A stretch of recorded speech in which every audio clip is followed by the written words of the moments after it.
Hey, what's up, guys? Welcome to episode 4 of my 36-inch max vertical jump challenge by my 54th birthday on January 7th. This week, through another curveball, another small setback, had another injury.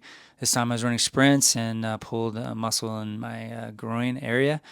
And as a result, I was not able to, it just didn't make sense to test my vertical jump. But you should stick around anyways, because I'm going to show you what training I did. I'll answer some questions. I was able to adjust my training and still have a great week of training despite the injury. And so you just find a way to keep on going. So anyways, stick around. Let's dive into it. I'll show you what I did this week. Training highlights week 4, starting things off with some stair hops. This is one of my favorite exercises. I think they're so fun. I wanted to show this to you because I was able to get 20 reps in 10 seconds, which is the best I've done so far since I started training again. And so trending up, which is great. Back box squats. Last week I got 225 pounds for a set of 3.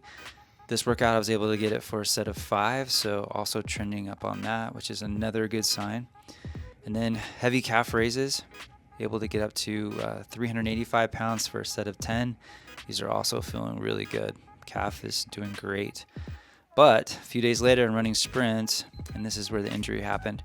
Right at the end of this sprint, I felt that muscle pull there on the right groin, right adductor area. And so I had to adjust the rest of this workout. Power cleans, instead of going as heavy as I could feel a little bit. And so I decided to do a little bit less weight and more reps. So this was 155 pounds for a set of 4, and they felt okay. This is the main thing I had to change. It didn't make sense, and it was too painful to get into that position to do rear foot elevated split squats, so I substituted back box squats instead, and they felt okay. It didn't cause pain, which was a good sign. On Saturday, the best day of the week where I jump, I wasn't able to do max effort jumps, and so I still wanted to get something in where I was doing short ground contact times, and so I decided to do some speed rope and double unders. And given how my injury was feeling, these actually didn't feel too bad, so that was a good sign, and I'm very confident I'll be jumping again next week. All right, it's time for Q&A. Let's go ahead and dive right in. The first one's from PG McDermott.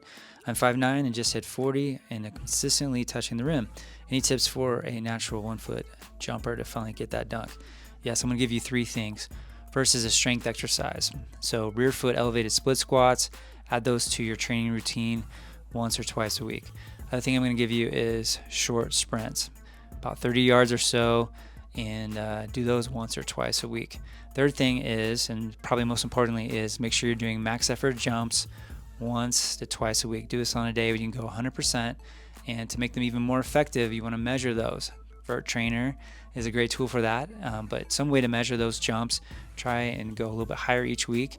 Once you can get around 10.5 or 10.6, you'll be dunking. Go get it. All right, next question is from Ivan Pro. I'm 6'4", 45 years old, chasing a 35-inch vert. I'm currently at 30, and I'm plateauing right now. It's really hard to move the needle.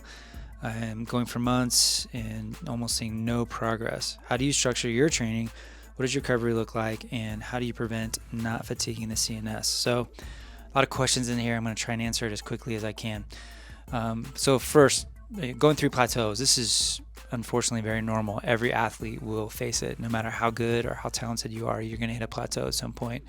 So the question is, what do you do about it? The thing I would think about is there's really 2 ways you can improve your vertical jump. You can apply more force, and you can apply force faster. It really comes down to those 2 things. So are you addressing everything that you can with those 2? Are you really working as hard as you could in the weight room?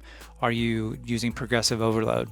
And then as far as applying force faster, are you sprinting? A lot of athletes don't sprint. Are you doing any plyometrics? So make sure you're addressing those 2 things and you're tracking it, and you should be seeing progress over time. If either of those things are improving, then you should see that translate to higher jumps. As far as recovery goes, I find so many athletes who get caught up in, I got to do cold plunges, or I'm going to do massage, or red light therapy, or all these kind of random things. And they overlook the ones that are most important, and that's sleep and food. So get your sleep and food dialed in. That's going to cover you like 98% of it. If you have those covered, I think everything else is going to be fine. And I don't care what else you do. If you don't have sleep and food dialed in, it doesn't matter what else you do. I don't care if you have the best massage or masseuse or acupuncture or red light therapy or yoga or anything else. It cannot overcome bad food and lack of sleep. All right, last question. This is from Rogerio Pivac. Hopefully I said your name right.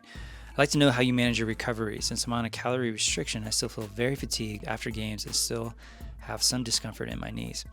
So if you're on a calorie restriction, I assume this means you're trying to lose some excess body fat, which is really, really important. It's probably one of the main things that us older guys need to do because we have a tendency to gain some weight.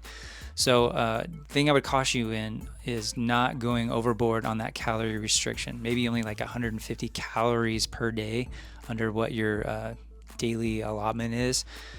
Try and focus on maybe only 1 to 2 pounds per week. Don't try and do like 5 pounds, 10 pounds.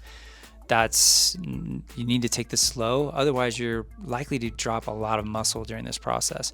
The other thing I will tell you is make sure you're getting enough protein. If your protein is dialed in, everything else kind of takes care of itself. So if your desired body weight is 175 pounds, get 175 grams of protein per day from whole foods, clean sources.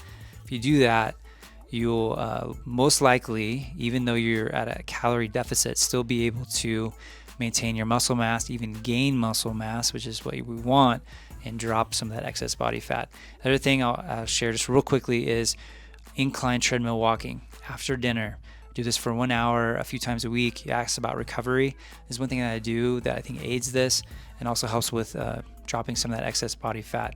It's not disruptive to the nervous system or to the training that I'm doing. It actually feels good. I can listen to music or a show or a podcast, and I actually find it very therapeutic and helpful in getting leaner and also with my recovery. So hope that helps. All right, guys, that's going to do it for this week's episodes. Thanks so much for tuning in. If you have an injury, don't give up. Keep going. Find a way. And it's going to work out. This is just kind of part of the journey, and it's something I got to remind myself too. It's frustrating, but it's just kind of the way it goes. I'm already feeling a lot better, so I think there's a very good chance I'll be able to test my vert next week, and I fully expect to be jumping higher, even though I've had these injuries, because I'm still putting in the work. I'm still eating really well. I'm doing everything I can to make progress. So you figure out a way, and there's obstacles, and you just figure out a way. That's how it is with life, and that's how it is with jump training.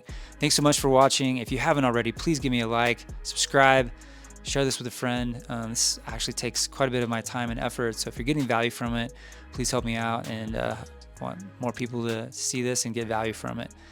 Thanks so much, guys. We'll see you next week.